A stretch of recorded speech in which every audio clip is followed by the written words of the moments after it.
again to USA Ultimate's College Nationals 2019 from Round Rock, Texas. Under the sunshine, we're halfway through our quadruple header of semifinal coverage. We bring you now UC San Diego and Ohio State, Psychos and Fever, two of the top three teams in the women's division entering the tournament. One of these teams will face Dartmouth tomorrow, the 5 seed, taking down North Carolina Pleiades in a very exciting 12-10 battle earlier today. And even earlier than that, this morning, UC San Diego narrowly got past Carleton in its quarter. Ohio State over Wisconsin in a Big Ten battle, which gives us the Midwest versus Southern Cal. Welcome again, everybody. Evan Lepler alongside Megan Tormey. Ian Toner down on the field coming up. Entering the tournament, these two teams were kind of jockeying for that 2 seed. It was either or. They're both very even, and it felt like they're even throughout the tournament. We find out who's better next. We do. They both have individual superstars who can really help finish a point, but there's a lot of well-rounded versatility to the depth to the rest of their roster. So it's going to be an interesting battle, and not just because the wind has made this such an upwind, downwind game. Eagles, both these schools have won a national title before, but no one on the current teams have been a part of one. It was 17 years ago when UC San Diego took the crown. Now Carlo Mosca and Alicia Stown are the coaches of this squad, and along with Stacy Tran and Kelly Iwamoto, Dina Elimelech is just a special, special player. She has been. I watched her at Nationals last year and was wowed by what this woman can do, and this year she seems to be even more in her prime. She's all over the field. She's a threat. She's dangerous, whether on offense or defense. She's one of the superstars I referenced earlier, and she can help finish the point when her team needs it most. San Diego hasn't lost a game all year that has mattered with Elimelech on the field. For Ohio State, their college title was 5 years ago. What a win that was over Oregon. Deanna Ball is the consistency. She was the head coach then. She's still the head coach now. But whereas Cassie Swafford and Paige Soper were the superstars then, this is Sadie Jezierski's team, Megan. What a fun person to have on your team. She's got incredible throws, great vision, but the thing that makes her stand out is that she will get the disc back for her team multiple times in a single point. She is just toothy, gritty. She's going to fight for it if she's on the field. And both these teams have just had fantastic seasons overall. Ohio State has won 29 straight games entering the semifinal. San Diego's won 22 straight. That mattered, not counting a pool play loss when they already had the pool wrapped up. This one is for a spot in the finals. The Psychos and the Fever coming up.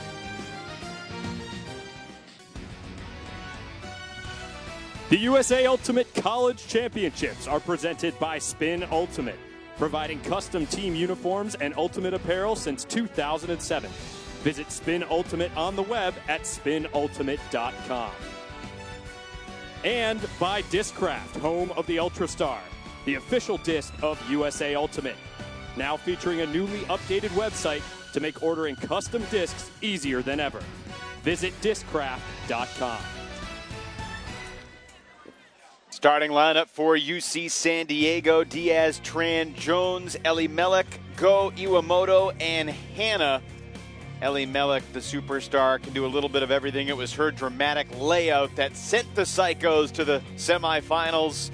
And then we got Jezierski, Colavincenzo with Schott, Sieber, Zhang, Peters, and Liu for Ball, Wetley, who played for the Ohio State team from 2014 to 2017, and Jeffrey Brawning. After a couple games in the booth, we have dispatched Ian Toner down to the sidelines, and Ian has more on these two teams.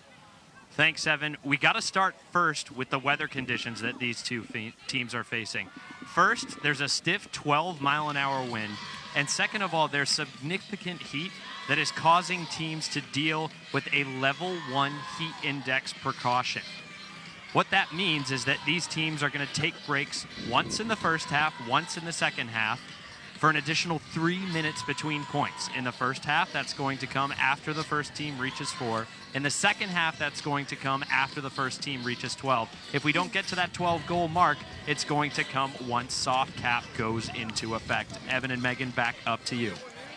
89 degrees with a 12-mile-per-hour wind. Ohio State will start on defense, and UC San Diego will be receiving going downwind.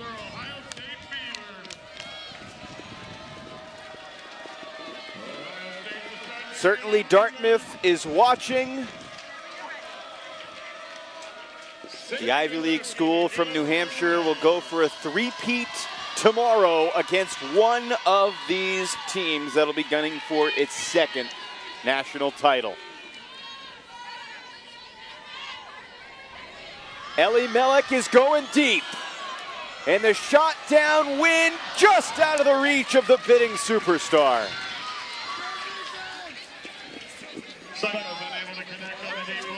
Well, if she couldn't catch this, then you have to label that throw uncatchable. She is perfectly comfortable leaving her feet, a very fast athlete. And now a quick turn puts them right outside their end zone again. Ellie Mellick guarded by Jezierski. Kelly Iwamoto lefties it for the score. I think Ellie Mellick might be involved in the Psychos game plan in the semifinal a little bit. One would have to imagine. Oh, a hand block from Ellie Mellick. I didn't see that the first time through. Not terribly surprised, but here you see her just running Jezierski back and forth until she gets open.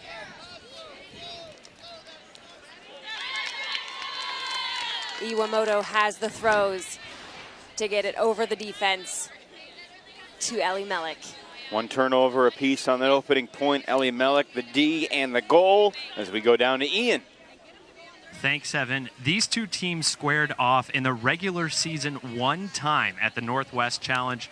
Ohio State Fever getting the better of UC San Diego to the tune of 14-12. Two important elements that were not present in that game.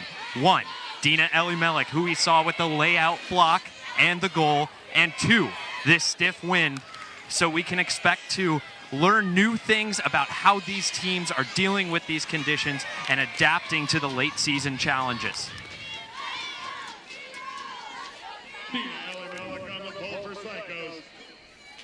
Ellie Mellick stays out there, launches the pull.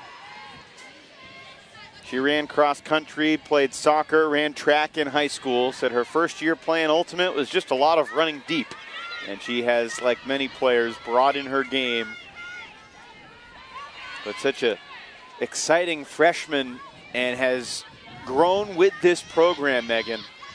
Made it to nationals last year and they actually were looked at as one of the favorites as we see the Ohio State deep shot. That's right on the money. Kara Sieber with another score. She's 20 years old, but she has played a lot of Ultimate, and Sieber gets Fever on the board.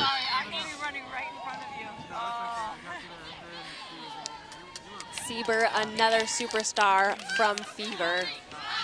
She has just been a fantastic receiver for this Ohio squad. Not only is she fast, she's just very clever at positioning herself ahead of her defender so that when she makes her cut, she has a wide open path in front of her.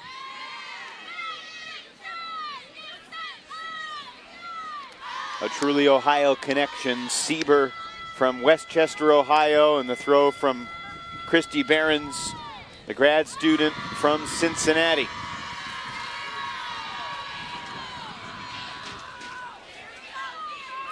Nine players on the Fever roster from Ohio.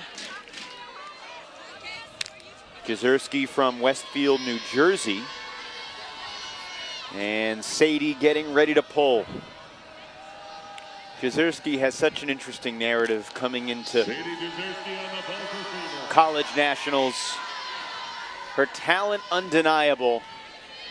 Her head coach, Deanna Ball, acknowledges that at times she can be a challenge to coach because she's unique, she's strong-willed, but she has been fantastic, and she doesn't shy away from the top matchup. Watching that UCSB game, Kwasnick and Jezierski going head-to-head, and now Sadie taking Ellie Mellick. But I'm not sure we're talking enough about the rest of the UCSD team as we see Iwamoto overthrow the tall Ellie Mellick there.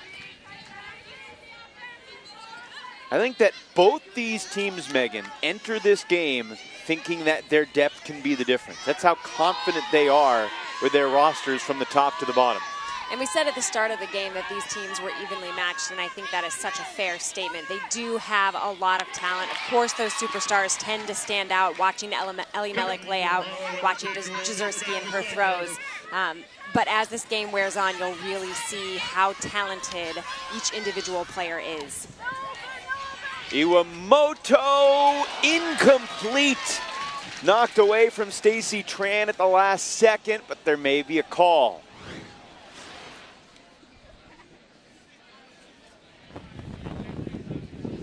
Well, rotation certainly has never stopped. It looked to me like Megan Klosterman got the D.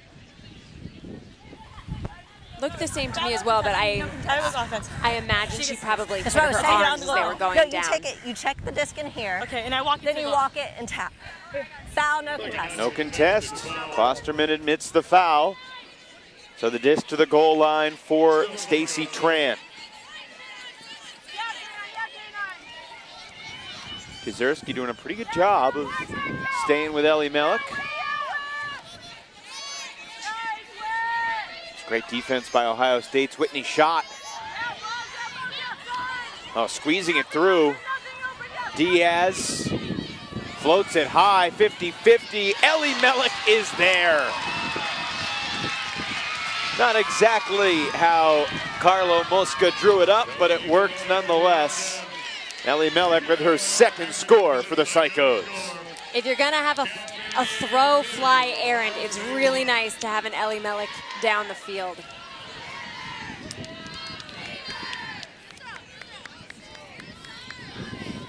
I mean, kind of similar to what we saw with Verju in the first semifinal. Throw it in Jack's airspace, Verju makes the catch. Yeah, well said, and that's one of those things that you can expect from the players who really stand out, especially on these college squads. They're just next level players. They know that they are capable of handling more than just their immediate responsibility. That throw was not to Ellie Mellick, but Ellie Mellick was going to make sure that they didn't waste that opportunity.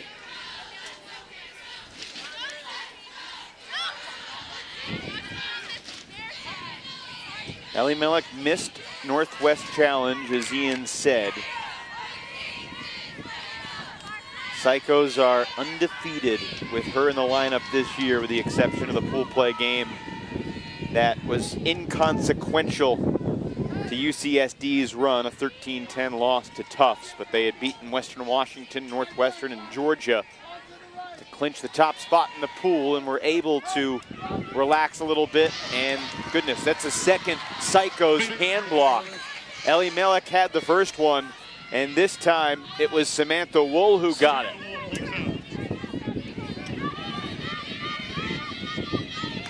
The big question, I think, in every single game this weekend is who's going to strike upwind first.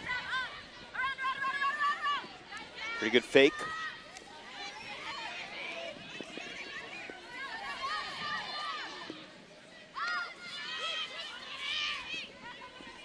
We're seeing teams realize that the best formula going upwind, unless you have someone like Mac Hecht who can just put it on a platter, is just to be patient, use your handlers.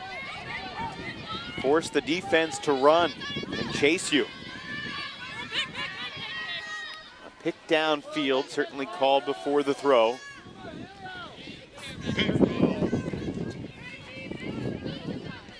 Disc in the hands of Jasmine Simmons.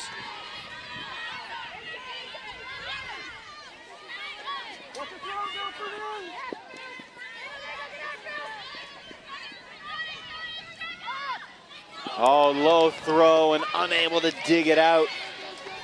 The Psychos were so patient. They had the opening there, and here comes the punt on first down. Turnover. Occasionally in football, you see punts on third down. It's called a quick kick. Ohio State just threw it to nobody there. Yeah. That disc may have dipped down at the last second.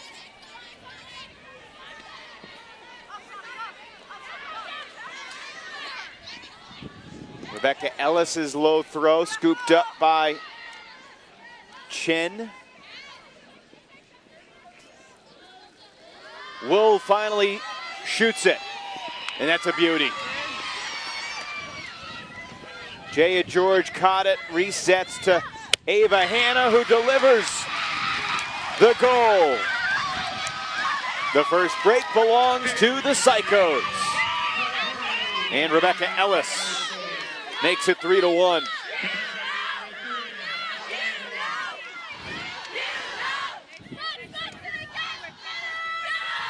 Almost a turf disc saved by Chen.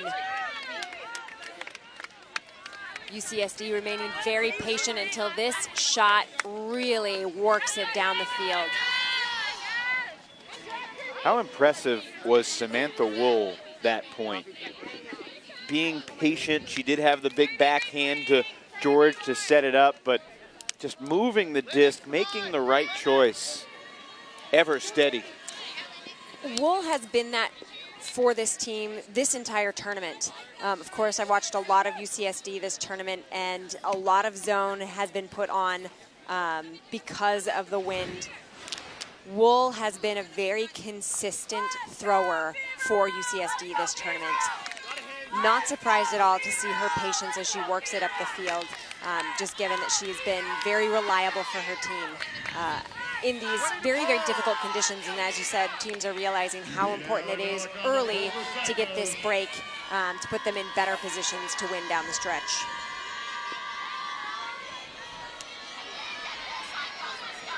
Great pull. Ohio State with a long way to go into the win.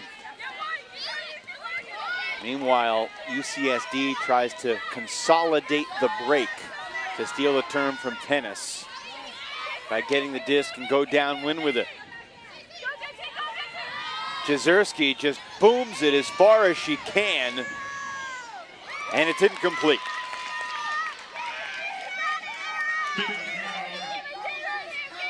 We've seen a lot of that from Jezierski and Ohio State. And I'm not sure they're going to get away with it against UCSD with the discipline and disc skills that the Psychos have. It has worked this tournament simply because Jezierski has been reliable then to turn around and get it back for her team.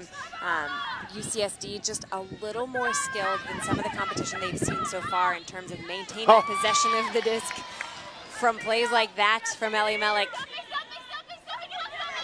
Ohio might do best to be slightly more conservative when they have the Frisbee.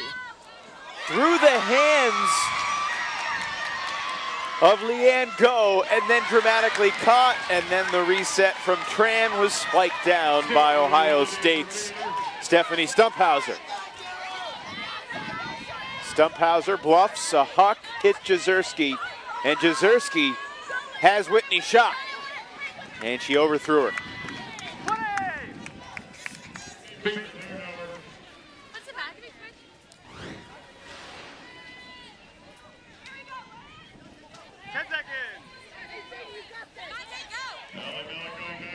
Nice job by Ellie Mellick getting that mark set, forcing Jezierski to think about it as we see this deep shot go up.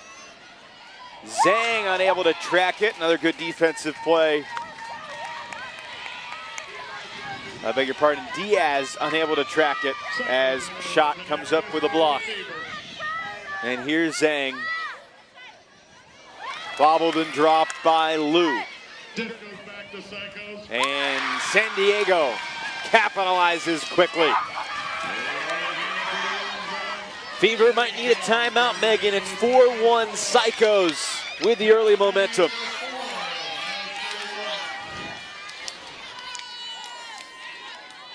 Talk about prime position after a turnover. Look how quickly Hannah recognizes that she has an open receiver in the end zone, picks it up, and immediately dishes a quick pass to Avery Jones, who is all too ready to reel that in.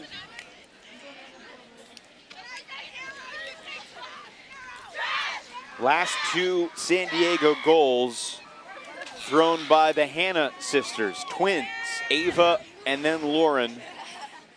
Played for the Powerline program in the Los Angeles area. They were very excited to add these freshman sensations, Ava and Lauren Hanna, to their 2019 Psycho squad. And because of the heat level 1, we get a hydration timeout. And well, we said that the Ohio State team needed a timeout. They'll get a few minutes to talk it over. Trailing 4-1. UCSD won its first 3 games of pool play to secure the top spot in Pool C, coming in as the number 3 overall seed. Wins over Western Washington in pool play. And then Carleton 13-12, and truly a game that could have gone either way in the semis earlier today. Syzygy took the Psychos to the brink. Meanwhile, Ohio State was the high seed that had some trouble in pool play. Perhaps more than the 4-0 record might lead on, because it was a battle with UC Santa Barbara for sure. That was 13-12, and then 11-10 against Northeastern. Ohio State, well, for one thing, they've shown that they can deal with some adversity, and maybe that puts them in a spot to handle what they've encountered so far in the semifinal. Certainly emotionally, but the thing that I have found so surprising is that they have the stamina to withstand some of the games they've had. After watching them after the first day of pool play, I thought there's no way Ohio is going to be able to keep this up. Even more so than Dartmouth, who came to the tournament with only 16 players. I thought Ohio looked like they were having more exhausting games, but that's the benefit of being young and being in college. They seem to be weathering it well up until this point. Let's see if they have what it takes to turn around their early misfortune in this game. Let's check in with Ian down on the sideline. Ian? Thanks, Evan. A quiet timeout there for Ohio State Fever, but if you joined us on the earlier broadcast, we shared the news about Claire Trope shifting to a new team in the club scene. She's going from Seattle Riot to Boston Brute Squad. Another exciting development at the top of the women's division, or near the top of the women's division, Sadie Jezierski, who competed with Columbus Cocktails in the mixed division last season. She's going to be competing with DC Scandal as a travel player this year, bolstering. Well, that'll be up to Alex Gesquier and his staff to decide whether she'll be bolstering their offensive unit or defensive unit, but a stellar pickup nonetheless for Scandal. The last few years in the women's club division, it has been, frankly, a 4-team race with Boston, San Francisco, Seattle, and Denver Molly Brown. DC Scandal is making some news in the offseason. They pick up Sadie Jezierski. They've also added Robin Fenig, another dynamic thrower, formerly of Madison's Heist. News that Carolyn Normile might join the team as well. Yeah, Scandal is not too far on the outside looking in, so a few key pickups. I would not at all be surprised to see Scandal shake up the way the women's division has looked the last couple of years.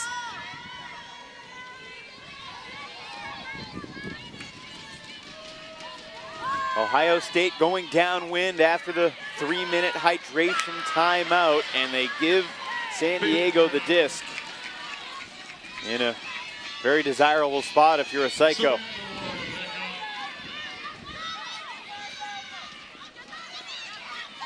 Wobbly throw, but it's hung on to by Ellis. Great handler defense.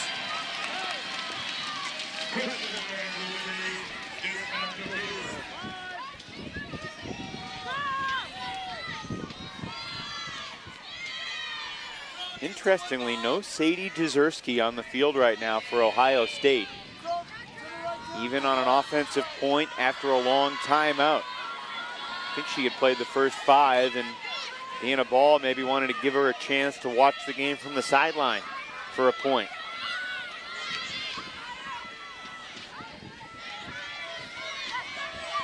Megan, that's been a tough conundrum for the coaches here in Texas all week long, managing playing time for the superstars, because these conditions are unforgiving. watching last round's game, Brown versus Mama Bird, and hearing Randolph talk after the game. In pursuit, Barrett, but it sails wide of the pylon, out of bounds. That's a note that John Randolph made about why they had been so successful. There's a replay of the throw that sails just a little bit too wide. And to go back to finishing that point, Randolph said, you know, our coaches have done a good job of making sure we stay rested, managing the heat, and you could tell the difference in the way Brown conducted themselves on the field versus Mama Bird. Psychos have been very impressive, moving the disc into the wind. Everybody touching it, everybody looking pretty confident. Some more good handler defense there from Stumphauser, but the reset to Wool. Ellie Melek.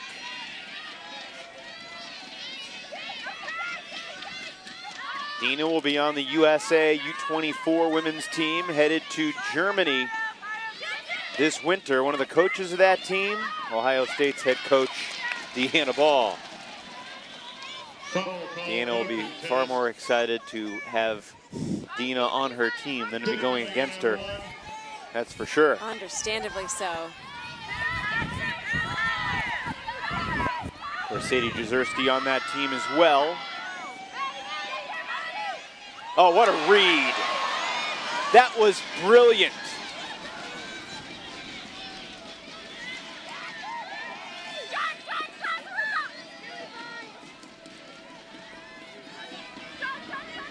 Chen with the read, and now an upwind score for UCSD to extend the lead to 4. It's the third goal for Ellie Melek. And if Fever ain't careful, this is going to turn into a rout. Here's the throw from Ellie Melek that gets them just outside the end zone. Well read by Chen. That entire point, Fever was just baiting that long throw, hoping to get an opportunity to win the jump ball, and Chen made sure that was not the case. And then so close to the end zone, UCSD pulls back inside themselves, Ellis maintaining her composure until Ellie Melek shows a wide open shot.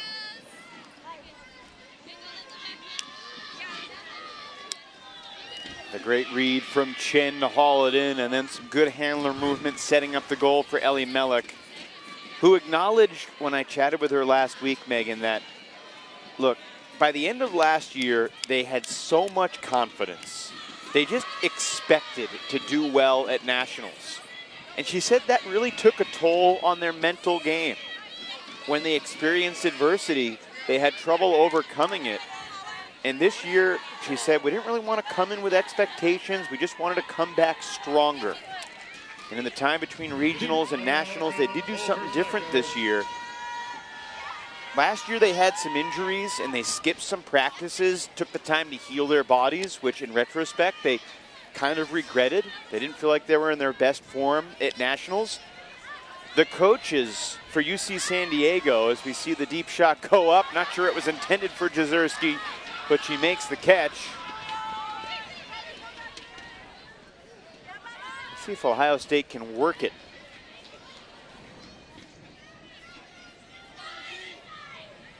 Shot for Jezierski. It's interesting. On a windless day, you might see a crossfield hammer here, but you can't do that into the wind going in this direction. So up the four sides, squeezing it through.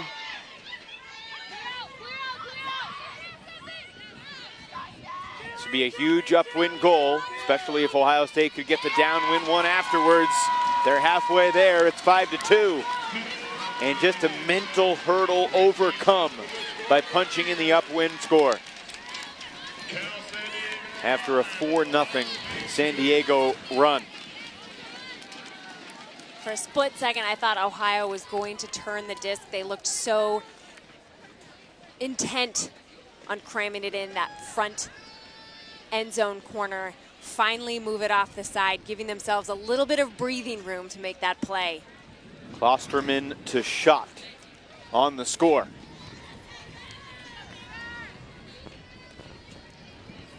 Whitney Schott, sophomore from Battle Creek, Michigan. And Megan Klosterman, one of those 9 Ohio natives from Coldwater, Ohio.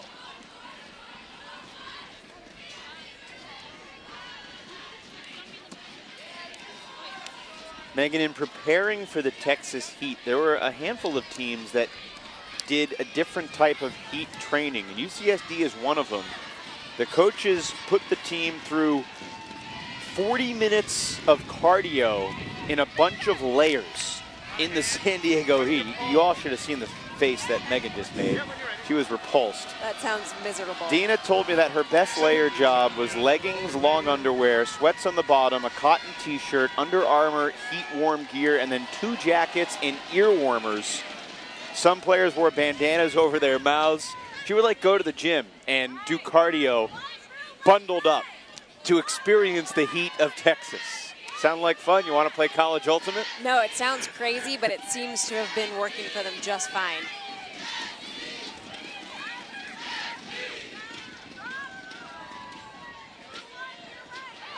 That disc may have been illegally dislodged from Iwamoto's grasp.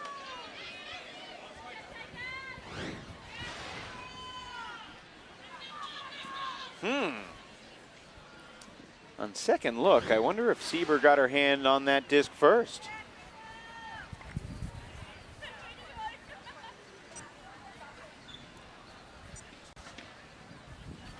See Carlo Mosca in the Hawaiian shirt in the background. Is that rotation had been stopped. She did have possession. Could be a foul. Observer rules that Iwamoto had rotation stopped, so San Diego will keep the disc. You may notice both Mosca and Alicia Stown, who are in their 7th year coaching UCSD, are wearing Hawaiian shirts, and that is paying homage to the 2002 championship team from UC San Diego that made it to nationals. Did not have jerseys. They were just wore Hawaiian shirts. So they stitched some numbers on the back of the Hawaiian shirts, and that was what they wore to win nationals back in 2002 over Stanford in Spokane, Washington. And beating Stanford in the early 2000s didn't happen too often. Stanford went on to win 4 of the next 5 titles. Our statistician remembers a time when Stanford lost. She was a member of the Georgia team that took the title in 01, Julia Echterhoff-Lee.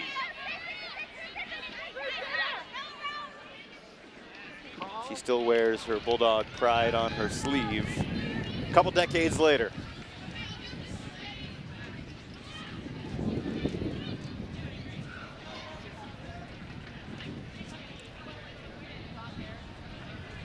Megan, that was part of a really long string in women's ultimate. After Georgia won in 01, it basically went 13 years where West Coast teams won every single year, and it wasn't until Ohio State took the title you're saying in that 2014. You thought that she was reacting to you even as the player went through, after the player went through? Okay, my ruling was it was a double team. Okay, we're going back to 0. Okay. Going 1. Ohio State's title over Oregon in 2014, the first non-West Coast school to win since Georgia in 01. Of course, we've had a New England school winning the last 2 years, and Dartmouth will go for the three-peat tomorrow.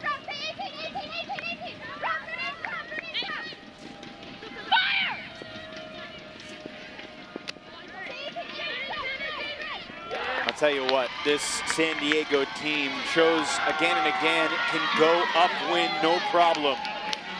And that's a problem for OSU.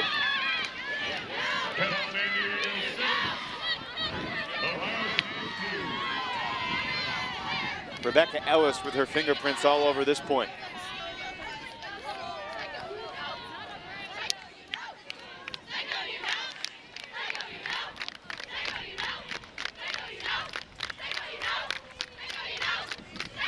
Watch Ellis as she throws and goes to roll. You know, she is just a a quiet and steady player for UCSD. Nothing terribly flashy, but the decisions she makes are usually the correct one. And she usually makes those decisions so quickly that it's difficult for defense to react to, which is why she's able to seemingly sneak her way into the end zone. Out of the 6 points that UCSD has on the board, Ellis has caught 2 of them and thrown 1. Yeah, she's one of the 13 seniors that this UCSD program has graduating this year. One of the Psychos captains said before the tournament, I think we kind of know that this is the year. There's a little more sense of urgency to it. Unlike some teams that know they have a great group coming back, I think the Psychos will be good again next year, but this is the year to win it with as many players departing as they've got.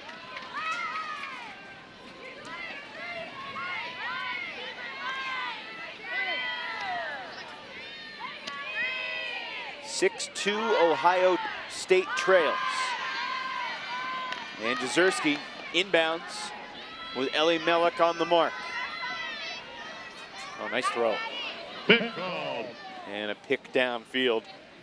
It's a little taste of Sadie Jezierski's interesting game. Great, thank you. She'll catch you off guard. 3-1. Everyone is set. This will stay up here with Maddie Fleming. In the words of Deanna Ball, Sadie is outside the box. Ohio State turns. Jezierski marking Ellie Mellick. Good pivot, deep shot, wide open target, back of the end zone, backpedaling for the score. It's Marissa Hing, another senior Psycho. 7-2, UCSD leads.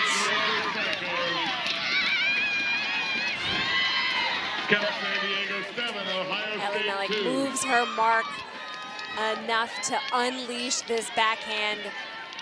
Hing has to be a little bit nervous, backpedaling that much to make this grab.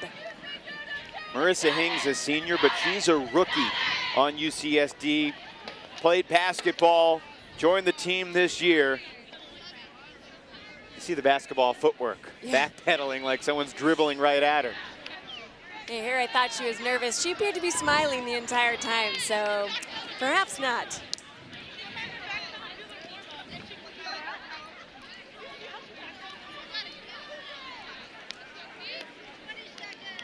First assist for Dina, along with her 3 goals. And she just carries herself with an air of calm. You know, Alicia Stown, the coach of UCSD, acknowledged before this semi, she said, we gave it everything we had in the quarterfinals. And then she kind of opened up for a moment of honesty that you don't usually get from a coach. She said, with how much we spent in quarters, I'm not sure how much we have left for the semis. Seems like they've got plenty. Yep, I think they've dug deep and found the next level. And, you know, maybe that was the appropriate attitude. As you said, last year they went in kind of expecting to win it all. This year, Coach Carlo Mosca managed expectations a little bit better. Their goal was only quarters this year. So at this point, they're just kind of enjoying the ride. They reached their goal, and now they're just seeing how far they can take it.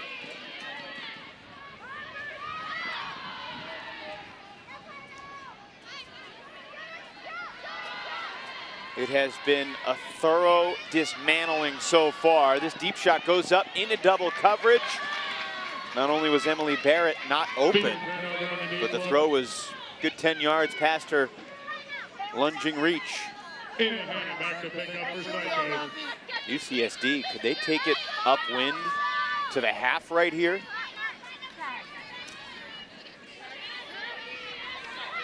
Ava Hanna, the freshman, who initiate.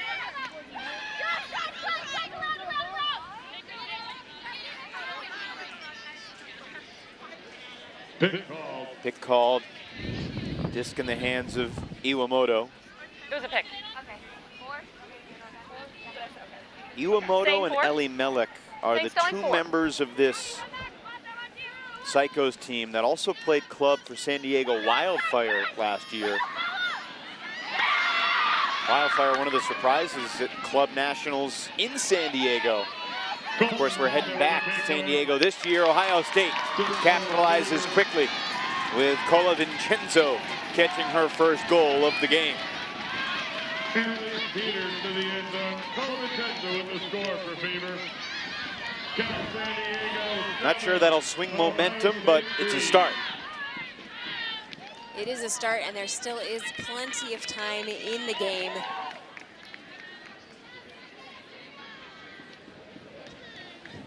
It's good when you can capitalize on a mistake like that just outside of your end zone. And now it's a matter of looking within themselves, reminding the entire team how they got to this point to be able to march it up the field against UCSD.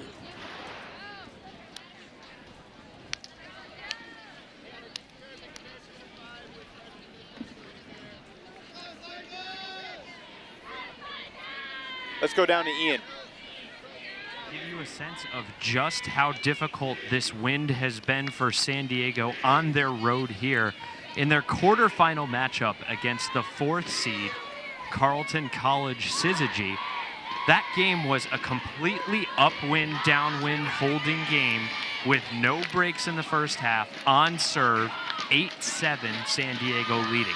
In the second half, Carleton stormed out with a 3-0 run, going out to a 10-8 lead. And San Diego had to dig deep, find the upwind patience, and storm back to win eventually on double game point with Dina Elimelek's incredible diving grab.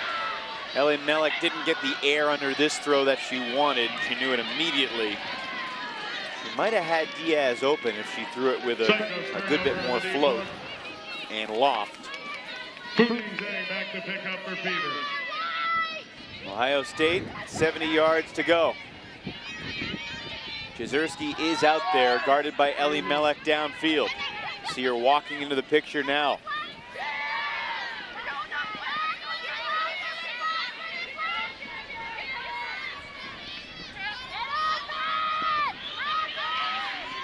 Wow. Through the traffic in the middle of the field, it opened up, and Cola Vincenzo gets it to Jezierski.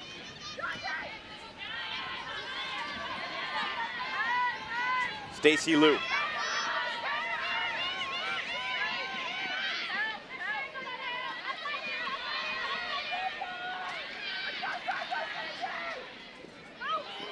Incomplete, knocked down, intended for Jezierski. Another chance for the Psychos to take half. Dante Diaz there to make sure for Psychos.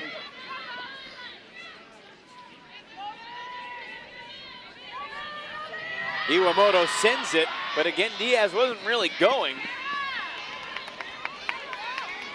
Kara Siebert there to ensure that Diaz has no play. What does that impatience tell you, if anything? Or is it, in your mind, just a punt and play D, forcing Ohio State to go 70 yards? No, there was definitely a miscommunication between Diaz and Iwamoto, and I think that I might have made that same throw too. Diaz made such a quick movement downfield. It did look like she was cutting deep, but I'm sure they are eager to put this half away. And Jezierski unable to pull the trigger on a bid there, and Cola Vincenzo's throw hits the ground. San Diego 10 yards away from an 8-3 halftime lead. Elimelek with a left hand delivers it on the money. Another goal for Jones. And it's halftime with UC San Diego firmly in control. That halftime here in the women's division semifinal. Cal San Diego 8. I know we said these two teams were even, but it didn't feel like it in the first half. No, UCSD has come out managing the wind better, managing their talent better. We'll be right back. They seem to be perfectly poised in either direction. UCSD halfway through this semifinal game, and the head coach, Carlo Mosca, standing by with Ian Toner. Thanks, Evan. Coach Mosca, when you were game planning, is there any scenario that you imagined where you'd have this big a halftime lead? It seems like a big lead, but really it's just like 2 upwind breaks. And in this game, downwind breaks are so easy that 2 upwind breaks gets us back to a 1-point game. So I'm very happy where we're at, but it's not what you would expect for a 5-point lead to be, I don't think. A very measured take, but what's the secret to cashing in those upwind breaks?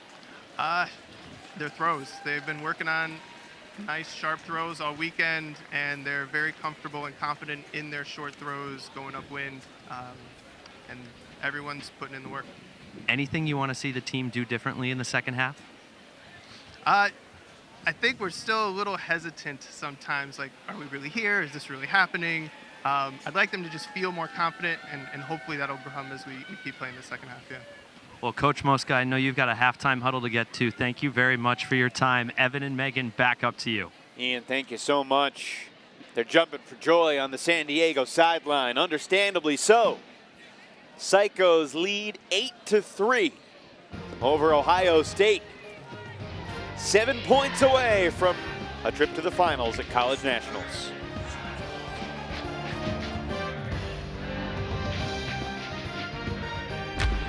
There is a place where we are us at our best. A place where everyone is welcome. Regardless of age, shape, skin color, or anything else that tries to box people in. A place where we defy the odds, defy the naysayers, and even defy gravity. A place where it's accepted that success doesn't belong to the faint-hearted. It belongs to the brave, to the determined. A place that knows grit, knows grace, knows bright lights, and knows empty bleachers. A place where we remember to laugh, where we learn to trust, learn to high-five strangers, and eventually even learn to fly. A place where character, community, and competition are all as balanced as a disc in flight. That place isn't in a stadium or on a field. That place is in the spirit of our players. Because we don't just play ultimate, we live ultimate.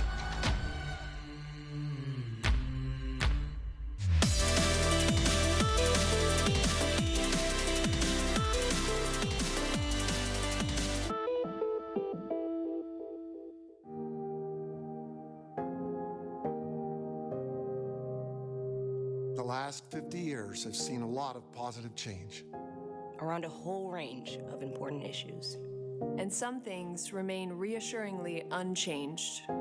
Like the spirit of our game.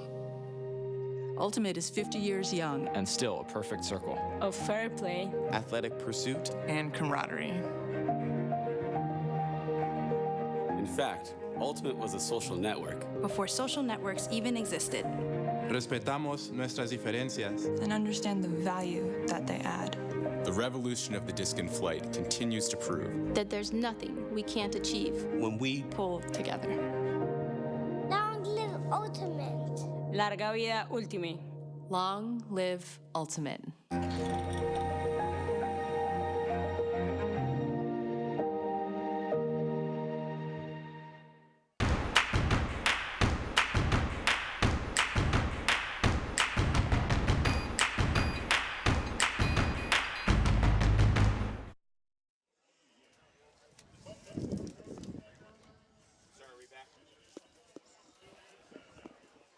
The Callahan conversation shifts to the men's division here at halftime of the second women's semifinal. Matt Gusho-Hannes, Mac Hecht among the finalists. We saw Hecht earlier with Brown. We'll see Gusho-Hannes later tonight with UNC Dark Side. And now, Megan, we get to look at some first half highlights with the Psychos taking control early. It was 1-1 And then a 4-0 run made it 5-1, and Ellie Melek in the middle of it all. She's had her way with Ohio. She has been cutting deep. She has been able to get D's. You just see the full range of her athleticism this game. Even discs that don't belong to her, she is there bringing them in. But it wasn't just a one-woman effort. Several other players stepped up. Great handling from Samantha Wool. The Hannah twins each had an assist. They're freshmen. There you see Rebecca Ellis. She's had her fingerprints all over it, along with Kelly Iwamoto. This is an impressive team effort complementing what Dean has done. Everybody is in full force today. As you said, full team effort. Their patience upwind has really been the difference maker for UCSD. They've taken the shots necessary to get the disc in the end zone. Even when Ohio's defense was baiting deeper throws, they were biding their time until they had patient, reasonable tosses like this. That's a great point, and it really is the story of the tournament because it's so easy to be impatient when you're going upwind. They might be guarding your unders. You may think you have a deep shot, but the reality is, as we've seen over and over again, patience prevails. Patience prevails upwind for UCSD, and then they've had just a little more touch on the disc downfield. They haven't had a ton of throwaways, which just means that they've been able to score a little bit faster.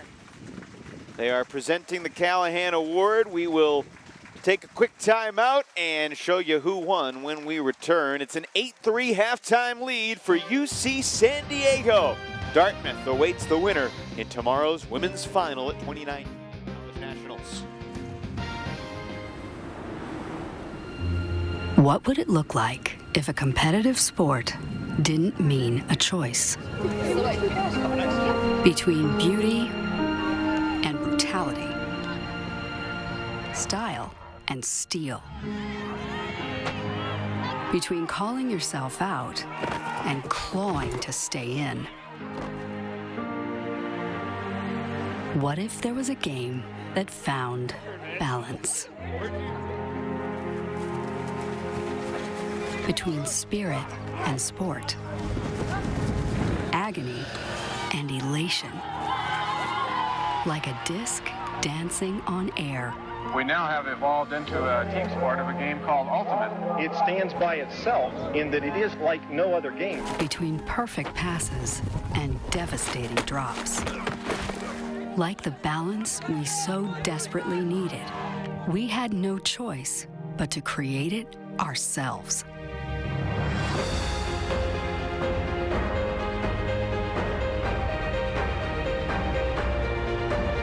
Long live grit and grace. Long live Ultimate.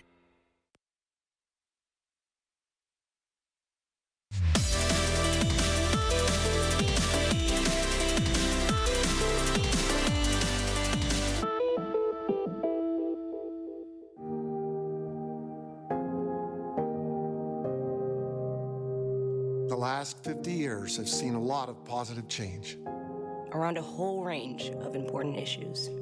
And some things remain reassuringly unchanged. Like the spirit of our game. Ultimate is 50 years young and still a perfect circle of fair play, athletic pursuit, and camaraderie. In fact, Ultimate was a social network before social networks even existed. Respetamos nuestras diferencias and understand the value that they add. The revolution of the disc in flight continues to prove that there's nothing we can't achieve when we pull together. Long live Ultimate. Larga vida Ultimate. Long live Ultimate.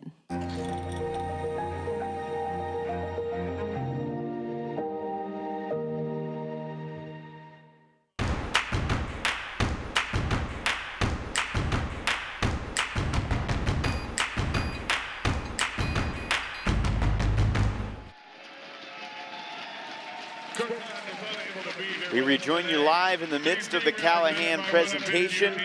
Let's see who wins. Please give one more loud hand for your 2019 Callahan finalists in the men's division.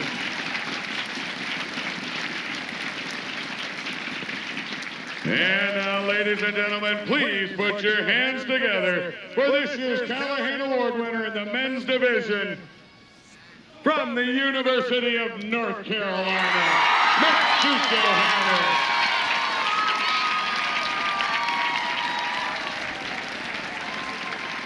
Congratulations, Matt. Thanks for all you do for the sport of ultimate. It's going to be an emotional night for Matt. Winning the Callahan, and he's got a semifinal to prepare for that I guarantee is even more important to him, but a worthy Callahan, second UNC Dark Side player in the last 5 years to win the Callahan. Jonathan Nethercutt won it in 2015. Meanwhile, at the half, Ohio State trails UCSD 8-3. As the Gush Ohana celebration continues, we send it down to Ian Toner with Ohio State coach Deanna Ball. Thanks a lot, Ian. Coach Ball, your team is no stranger to adversity in this tournament. You've been pushed to the brink, pushed to double game point. How's team morale at the moment? It's definitely a little low, but I think after our halftime huddle and some words we gave to the captains to take back to everybody, I'm hoping to pick everybody up a little bit with a little bit of strategy adjustments, just some small things in the hopes that we can just get their legs moving a little better. We seem to be a little half step behind, and I'm hoping to pick that up a little bit. Can you shed any light on what the message was to the team during the timeouts and halftime? You know, it's all about fire right now. You know, we've got some unforced errors that are unlike us. You know, most of what we've been struggling with on the field this weekend has been managing our strategic game, and so we're a little bit behind on that again in this game, and so we're going to try to make those adjustments to get it back. How do you get your players to dial back in tactically for this second half? I think they're going to be pretty focused. So, I mean, that's how we've been fighting all weekend. Like you said, we've had some really close games and had to fight in all of them. This is definitely the biggest deficit we've had. But I think if they can get their focus on, I think we can get some points on the board here real quick. Well, Coach Ball, thank you very much for your time. Evan and Megan, back up to you. Ian, thank you very much. Ohio State Fever, they have not lost since February 10th. They've won 29 in a row. They've got a big hill to climb in the second half. It's coming up next.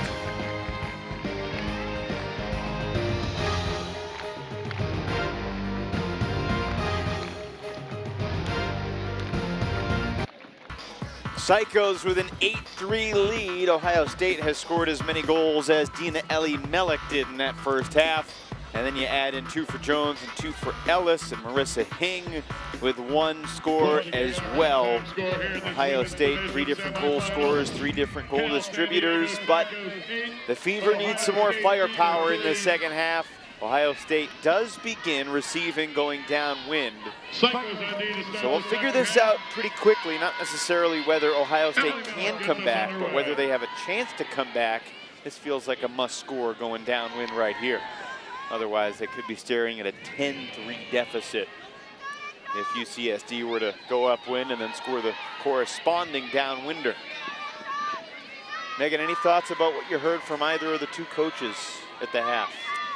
Well, I thought that Coach Moska was very sage in not celebrating the deficit that Ohio is facing a little too much. As he said, it's just 2 upwind points, and if Ohio figures out what to do, then that's not too much to ask for. I am curious to see some of the strategic changes that Ohio brings out to try and make a difference in this game. You know, Deanna was keeping the cards a little bit close to the chest. I know it was an energetic thing, but I feel like they need to slow down offense from UCSD. Oh, goodness. Is that the dagger right there on the deep shot to Marissa Hing? That was so fast. A quick turn and then a quicker strike. And it's bookends for Hing. And a quicker strike upwind. We have seen UCSD take the shots necessary, but here just a nice, quick, pretty shot from Wool. And again, Hing is all smiles as she scores this goal. This has to feel like a backbreaker for Ohio State. Welcome to College Nationals, Marissa Hing. It's nice to be a senior with 4 years of eligibility remaining. Let's go down to Ian. Thanks, Evan. Just a quick reminder, if you didn't catch the start of our broadcast, we are at a level 1 heat index precaution. Using this wet bulb globe thermometer technology, it's showing a reading of 81.9 degrees Fahrenheit. What that means for gameplay: when the first team gets to 12 goals, we're going to take an extra 3-minute break between points. If we don't get to 12 goals before soft cap, once soft cap goes off, we'll start that break. And I was chatting with the medical staffer who runs the official readings of the wet globe bulb thermometer, and she said she takes the average temperature from about a 5 to 10 minute span because it does tend to fluctuate depending on the wind, if the sun's behind the cloud. So it can vary 5-10 degrees in a couple minutes span, and over the course of 10 minutes they'll take the average, and that's how they come to a determination of what level we need to be at. What level is UCSD at in the Megan Tormey heat rankings right now? They are on fire, off the charts. This is a nice zone defense from them. We haven't seen them come out with that, and it is really stymieing Ohio. Dina Elimelech is just chilling out. It's a deep way downfield. Directing traffic, but not needing to expend too much energy because Ohio State is struggling to just complete a pass. Must have been a contact call because Annalise Peters had the disc for a while. Hanging out here in Callahan country, not that far away from where Matt Gusho-Hannes just won the 2019 Callahan Award. Named after the founder of the University of Oregon program, Henry Callahan, who was tragically killed in a robbery in 1982. They named the award after him in 1996. As that throw sails well out of bounds.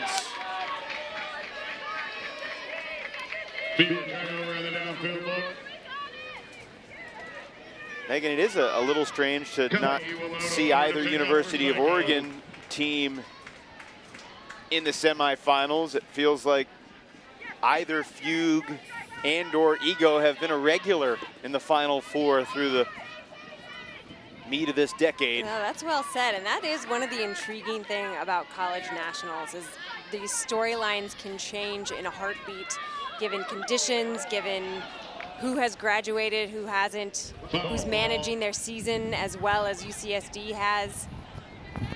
Sad to not see them, but always exciting to see new faces here in the semifinals. Well, this year, it was pretty amazing to note after regionals that 12 different schools across the country sent both their men's and women's teams to nationals. Last year, there were just 6 that sent both programs. 2 years ago, there were just 8. I'm not sure we're going to see 12 schools sending both their men's and women's teams to nationals again for quite a while. It's a tough grab near the sideline. I know it's easier said than done, but Ohio State needs to get it off that sideline, and well, they tried and failed. Alex Diaz with the block, looking for the bookends.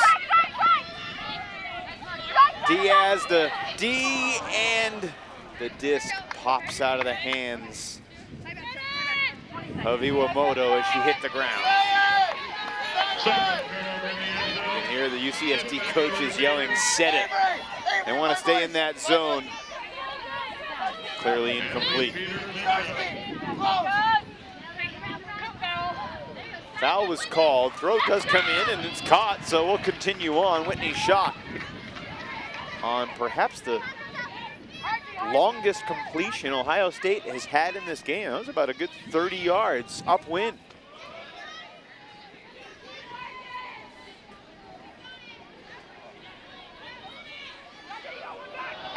And just like that, Fever shows off its inconsistency again.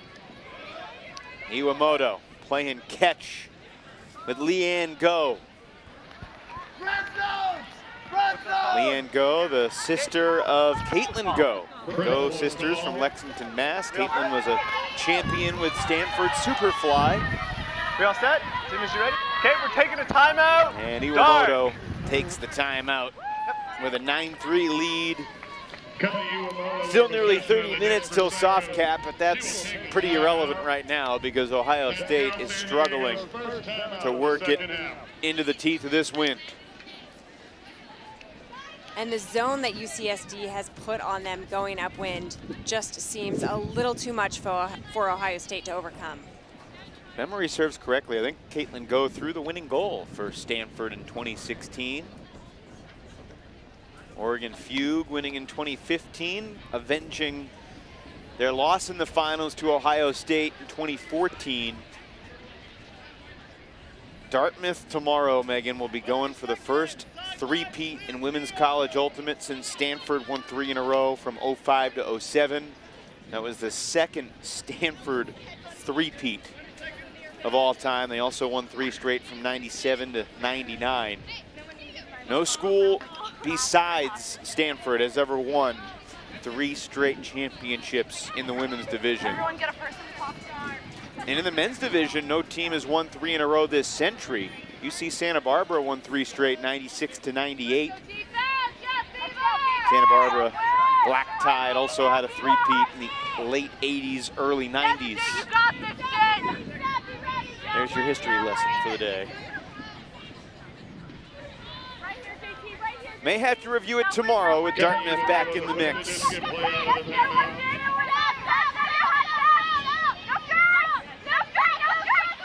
Iwamoto to go. She was on the line, not in. So Ellie Mellick pads her stats and makes it 10 to 3.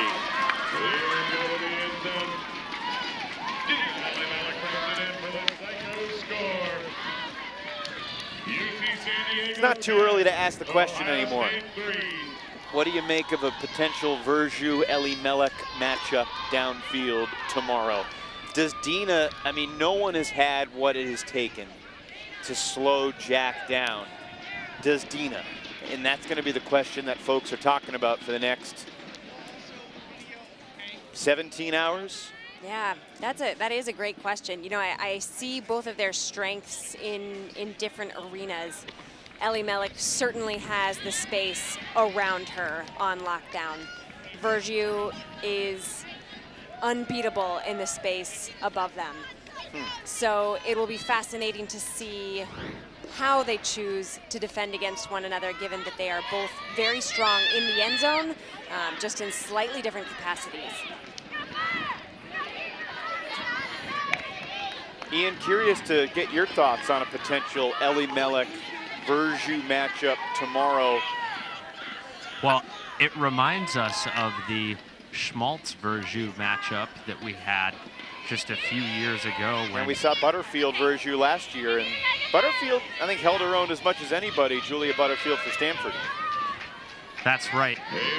I think Verjus is just as versatile and unstoppable as they come in the division. Ellie Mellick can be a game changer on the mark.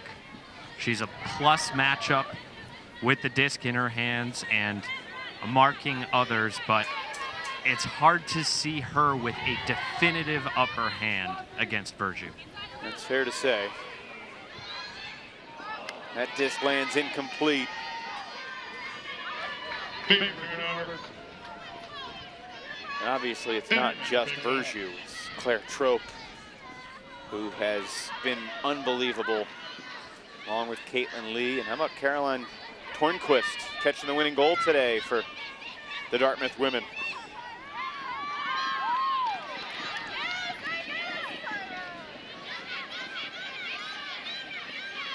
Pretty amazing, Megan, how UCSD doesn't even really feel like they're going into the wind anymore. No, it doesn't. They certainly in this game have developed a comfort going upwind. And you said it yourself earlier that it is a full team effort. It's not like we have one player who's jacking the disc far enough away from the defenders. Everybody's touching the disc. Everybody's working together. And even when the offense starts to slow, they do what they need to do, swinging and centering the disc until they get an open lane downfield, and then they take their shots. This is becoming more and more routine. Even an errant throw finds Wool, who's been so steady in the backfield. And then Ellis with the dish for the score. Ava Hanna hauls it in to make it 11-3. And after it was 1-1 through a couple points, 10-2 the last 12 for San Diego. Let's go back to Ian on the sidelines. Thanks, Evan. Just really quickly, don't have a wind meter in my hand, but I can tell you from experience throughout the rest of this weekend, at this moment, the wind is significantly calmer and less imposing than it has been in earlier rounds today and in earlier rounds this weekend. We're seeing and feeling some of the calmest gusts that have perhaps plagued this showcase field all weekend. Ian, it's not that we don't believe you, it's that the pictures that we're showing our viewers suggest otherwise, but we appreciate the insight from the sideline. There has not been a night game yet in this tournament, and that'll change with the second men's semifinal. North Carolina and Cal Poly slow, and no contest on the foul. Those two teams scheduled for a 9 o'clock Eastern, 8 p.m. local time, so the lights will be on.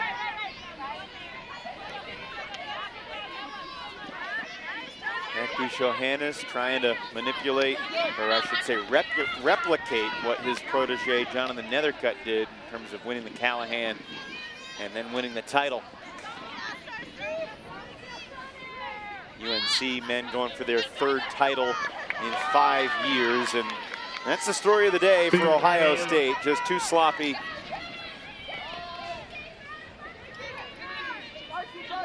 Over to pick up for Psychos. Nice cut by Ellie Mellick.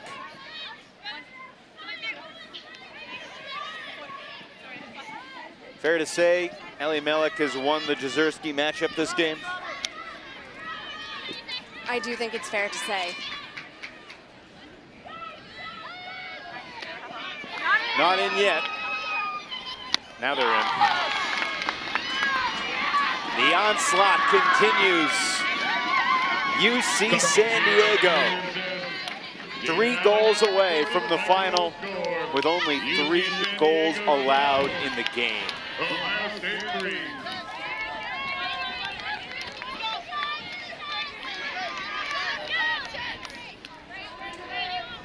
As a player, you probably don't expect to be this relaxed in the semifinal. Certainly not, especially after the fight that they have had earlier in this tournament. I'm sure they came in thinking this is going to be a fight until the very end. You and I certainly expected that going into this game, but a few breaks early have just put them energetically on a different level than Ohio State.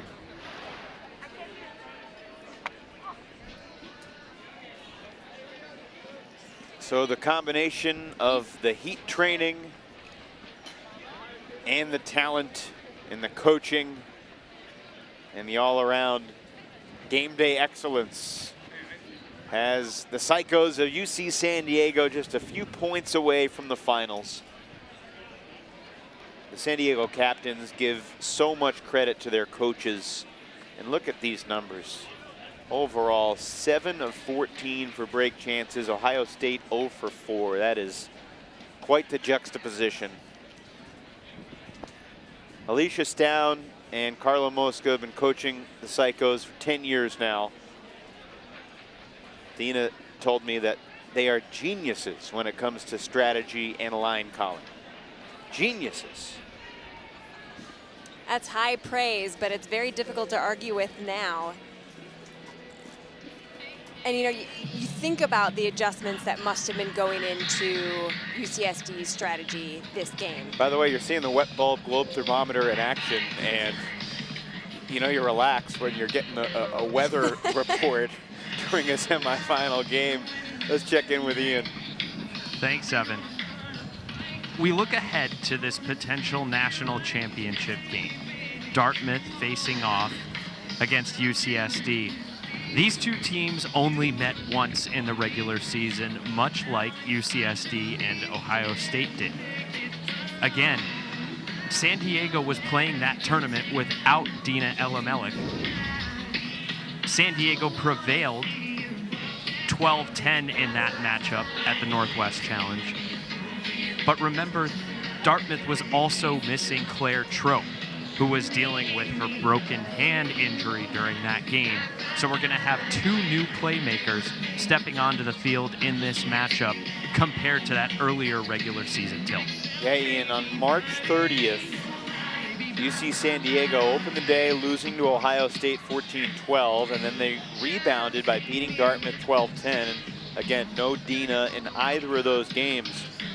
But that loss to Ohio State and that win to Dartmouth certainly looks like a turning point when you review the season results, because that win over Dartmouth was number 1 of what have been 21 consecutive wins.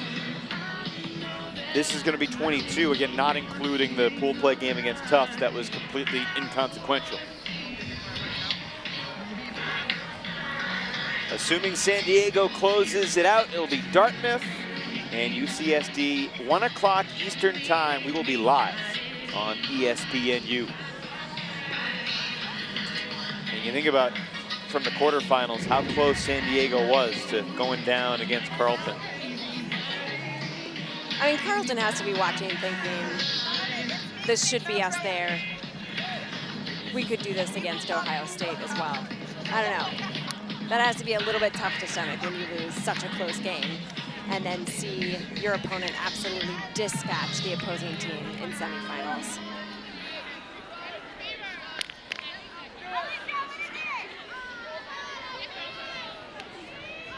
Ellie Mellick getting ready to pull.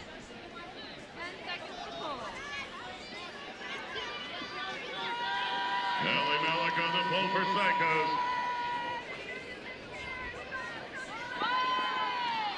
Ellie Mellick, by the way, is missing her college graduation, not for nationals, but for U24 training camp.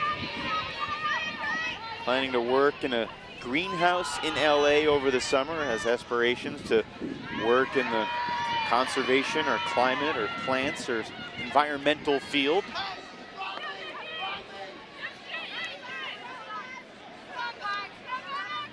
Perhaps that's why she was so interested in the wet bulb globe thermometer. It's also a really cool tool, let's be fair. I asked if I could borrow it for the stand-up earlier, and they were reluctant to let me use it, and I later learned, as we see the juggling catch from Ohio State. It's their first goal of the second half, hauled in by Annalise Peters. The wet bulb globe thermometer, a good one, can run you more than $500, so understandably they were reluctant to let my clumsy hands hold on to it. They must know how unreliable you are with expensive equipment. Used to catching frisbees, not anything more expensive than that. Well, a bit of a catharsis for Ohio State, just a sense of relief to finally punch one in. Colavincenzo scored to make it 7-3, and then 5 straight goals from San Diego before that fever score.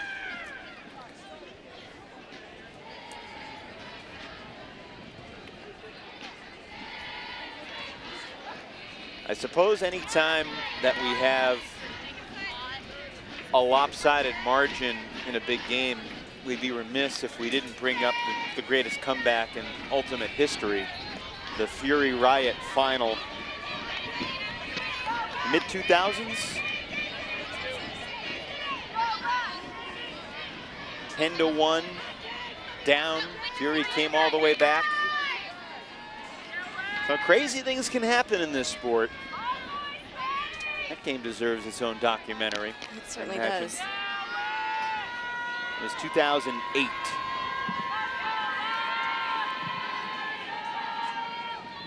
Fury over Riot in Sarasota. Eagles, you've played in the Sarasota win at Club Nationals. How would you compare it to the Texas win? Well, you know, Compared to 2012, this is nothing. In 2012, it was something of a storm.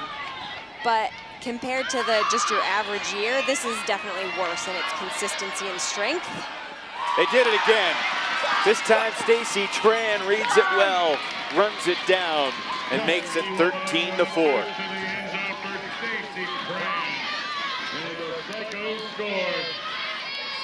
UC San Diego 13, Ohio State 4. Diaz keeping position through contact. And another near mistake from UCSD is absolutely saved by Iwamoto before she unleashes this beauty of a forehand. Even with the very capable Jezierski in pursuit, not enough to stop Tran from making the grab. California connection, Tran from El Monte, California.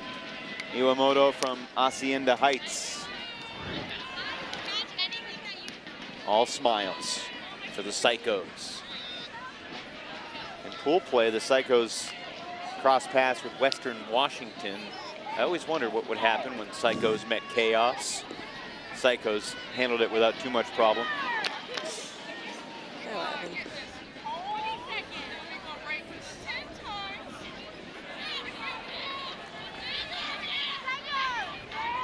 It's 13-4. What do you expect?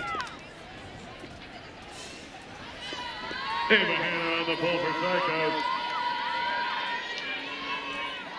Dartmouth in its previous championships beat Texas 2 years ago, beat Colorado last year, both by the same score, 15-9. A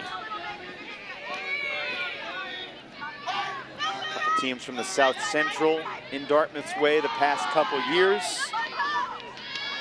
And now this team from the Southwest. Beaver turnover. UCSD won their regional final, Southwest Regionals, 15-2 over UC Santa Barbara. And we've seen how good UC Santa Barbara has been at Nationals. Is this gonna work too? Not quite. Psychos unable to connect on the knee block. Gets back over to Beaver. Let's see how close it was. Don't often see Ellis making those kinds of mistakes. Great grab by Sieber off the deflection on the Fever deep shot.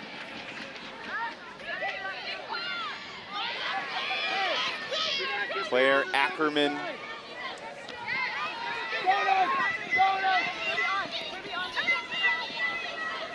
This is Behrens. Remember Christy Behrens through the first Fever score? Ohio State had a turnover-free offensive point, their first one of the game, tied the game at 1. Kristen Behrens to put it in play. And just a microcosm of the day, an open target, but a tight space, a difficult throw. Timing had to be perfect, and Fever has been imperfect today. And really all weekend long. You know, they've overcome imperfection throughout the tournament, but not today. Well said. They've had just enough to eke out a victory. UCSD playing a more perfect game, and the brand of ultimate that Ohio State has brought to the tournament has just not been enough to go up against UCSD, who has looked just more poised today. Another awesome throw from Samantha Wool to get UCSD out of trouble. Ellis up the line. You can just see in the Ohio State body language that they look beaten down. Like, we're not seeing a ton of defensive hustle, no bids, no desperation. It's almost as if they realize what we all realize, that this one is over. 14-4, Psychos by 10. Yeah, as easy as the upwind points have looked for UCSD this game, this one in particular, Ohio just looked to be chasing their person the entire time. Yeah, half-hearted defense from Ohio State, and UCSD punishes them. Another goal for the freshman Ava Hanna. UCSD had some familiarity with the Hanna twins, playing locally in the community. So they were very excited when they learned that Ava and Lauren were both going to enroll at the University of California, San Diego.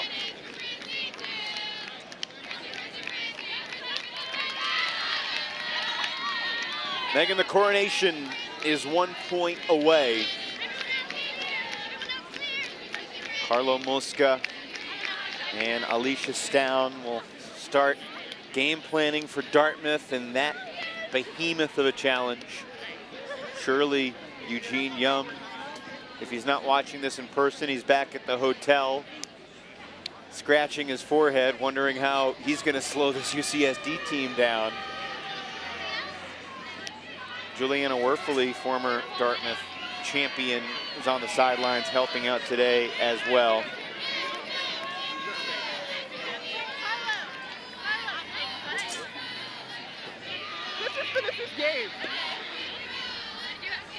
It is fun to see the alums, the players that we've gotten to know through the past 5, 7, 10 years, back supporting their teams, whether it's an official coaching role, an unofficial coaching role, just being a fan. I'm not sure there's a better tournament to just be a fan at in college nationals. Well said, it's a pretty good one. You come, you see people you've played with, played against for many years. Just get to sit back and watch the growth of the program you are a part of. And certainly this has been an incredible season for Ohio State. They're going to finish their season having won 29 of their last 30 games, but they're going to fall 1 game short of the final. Ohio State all year only lost to Dartmouth by 1 in January as the huck goes up over Ellie Melek to Jezierski. Jezierski has her first assist of the semis.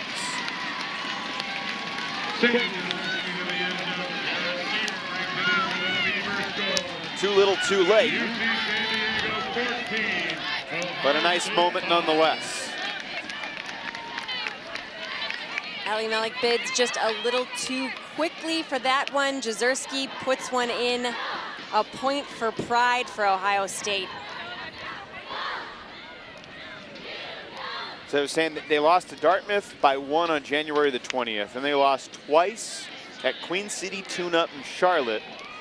A weird 8-7 score to Tufts, and then 14-10 to UNC, and since then, hadn't lost to anybody. Since February, early February. Great season for Ohio State. And it's pretty cool how Deanna Ball has rebuilt this program. I mean, no one from this team was on the 2014 championship team. Elaine Wetley, assistant coach, was a freshman on that Fever squad. Deanna Ball obviously was the head coach. It's a totally new team. Ohio State has been at nationals the past couple of years, but struggled to do damage in the bracket. Saturday, Sunday, Monday. They will build from this, but now we see UC San Diego. Can they go upwind to close it out? And that was, ooh, almost a perfect pull, but it landed on the line, and that's out of bounds.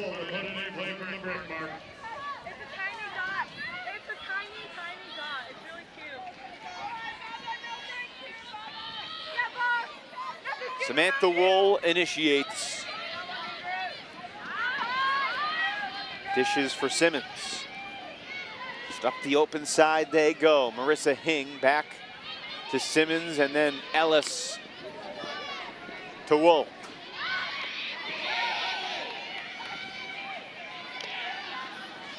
I'd say if UC San Diego moves the disc like this tomorrow, Dartmouth is going to have some problems. I was thinking the same thing. I'm not sure San Diego can stop Dartmouth, but with Ellie Melek and Ellis and Iwamoto and Wool and everybody, The Psychos have made a statement in their semifinal rout over Ohio State. The Psychos will face Dartmouth on Memorial Day Monday at 2019 College Nationals. A convincing and emphatic 15-5 victory. Ohio State University Fever 5. And we see yet another point where going upwind, it looks like they are playing in conditions much smoother than they are.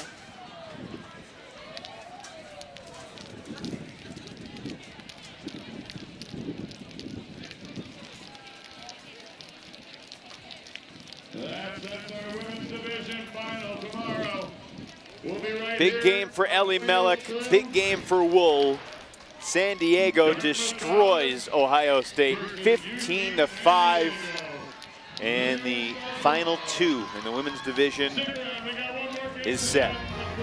The 3 seed, UC San Diego, and the 5 seed, Dartmouth Women's Ultimate. Post-game reaction from Texas in a moment.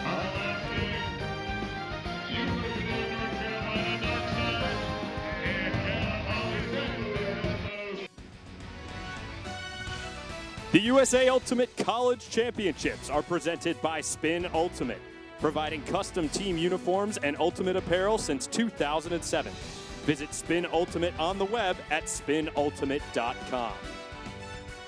And by Discraft, home of the UltraStar, the official disc of USA Ultimate. Now featuring a newly updated website to make ordering custom discs easier than ever. Visit discraft.com. Final score of this women's semifinal, UC San Diego 15, Ohio State 5. Down in the field, Ian Toner standing by with a leading Psycho, Dina Ellie Mellick. Thanks a lot, Evan. Dina, just a year ago, your team was a little upset at this point, having been knocked out in the pre-quarterfinals, and here you are 1 year later, clinching a berth in the national title game. Take us through the journey of the past year for the Psycho program. So we came off of a really tough pre-quarters loss at Nationals last year, and we decided to focus more on our mental game because that's a lot of the reason why we didn't do so well. And I think we just took a really positive attitude with every game we played, whether we were up or down. We were really just excited and to be in each other's company. And yeah, I think that's why we're playing so well. When you look back at what you've accomplished so far this tournament, I'd say your stiffest test was probably the quarterfinal against Carleton. How were you able to overcome their 3-goal margin out of halftime and march back into the lead on double game point? I think we were all so incredibly determined to push through and prove to ourselves that we were resilient. And we kind of came together and focused and just relaxed, and again, just being with each other and pumping each other up.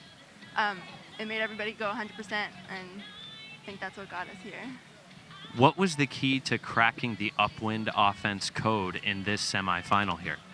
We have some quick players who just know where to go, and if they do something, there's somebody else open, so I think it's all about being chilly. And yeah, I can't really do that upwind stuff, but the people who do that, I can just walk in the background while it's such smooth, calm offense. It's really nice to watch.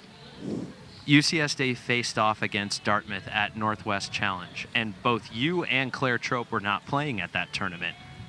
What are your thoughts about that matchup going into the title game tomorrow? I think we're just going to go in with just having fun and seeing what we can do. So definitely excited for every matchup, every point on that field. Whatever happens, I'm just really happy with where we've gotten. Well, Dina, thank you so much for your time. Congratulations. Go get back to celebrating with your team. Evan and UC San Diego with our Discraft plays of the game. Megan, Dina Ellie Mellick. It's a redemption story in a way from losing in pre-quarters last year to making it all the way to the final this year. Their coach, Alicia Stown, said before the game that their goal was to make it to quarters. Here they are in the final. I think they processed this season exactly the way they needed to, and here we see how well they are functioning as a team, how much they are having as a unit. That's exactly how you want your Nationals narrative to go. They managed it well from start to finish. Plays of the game brought to you by Discraft, home of the one and only 175-gram Ultra Star. So the bracket through the quarters and the semis, now into the final. The 5-seed Dartmouth, the 3-seed UCSD. East Coast, West Coast, 1 p.m. Eastern Time on ESPNU. Tomorrow, that's noon Central for those of you here in Texas. 3 down, 1 to go. UNC men will try to get back to the final again. They'll take on Cal Poly San Luis Obispo at 9 o'clock Eastern. But for now, on behalf of Ian Toner and Megan Tormey, I'm Evan Lepler saying so long from the Multipurpose Complex in Round Rock. All Psychos, they win at 15-5 over Ohio State. All games airing on the ESPN network, streaming live on the ESPN app. And this has been a presentation of ESPN.